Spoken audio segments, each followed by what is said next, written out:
Mass మహారాజా రవితేజ హీరోగా హరీష్ శంకర్ దర్శకత్వంలో వచ్చిన మిస్టర్ బచ్చన్ సినిమా ప్రీమియర్స్కు డిఫరెంట్ టాక్ వినబడుతోంది.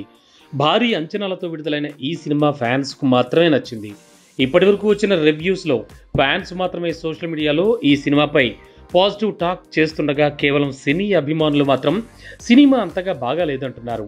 మంచి కథను హడావుడిగా హరీష్ శంకర్ తెరకెక్కించాడు అని, కాస్త వర్కౌట్ చేస్తుంటే బాగుండేదనే టాక్ వినబడుతోంది. రవితేజ మాస్ సీన్స్లో తన మార్క్ ఎనర్జెటిక్ యాక్టింగ్తో దుమ్ము రేపాడు. ఇక పాటల విషయంలో మిక్కీ జే మేయర్ అంచనాలను అందుకున్నాడు అంటున్నారు ఫ్యాన్స్.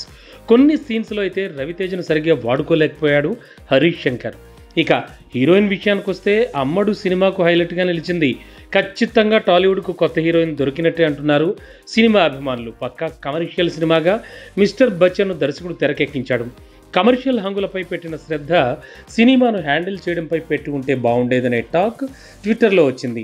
కమెడియన్ సత్య తన యాక్టింగ్తో ఫస్ట్ హాఫ్ మొత్తాన్ని నడిపించాడని, కామెడీ సీన్లలో హరీష్ శంకర్ మార్క్ పక్కాగా కనబడింది అంటున్నారు ఫ్యాన్స్. అయితే కొత్తగా సినిమాలో ఏం లేదు, రొటీన్గానే ఉందనే రివ్యూలు వస్తున్నాయి.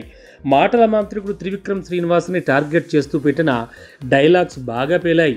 నేను నీలా మాయల మాంత్రికుడిని, మాటల మాంత్రికుడిని కాదు, మ్యాట్రున్నోడిని అంటూ త్రివిక్రమ్ టార్గెట్గా డైలాగ్స్ పెట్టాడు.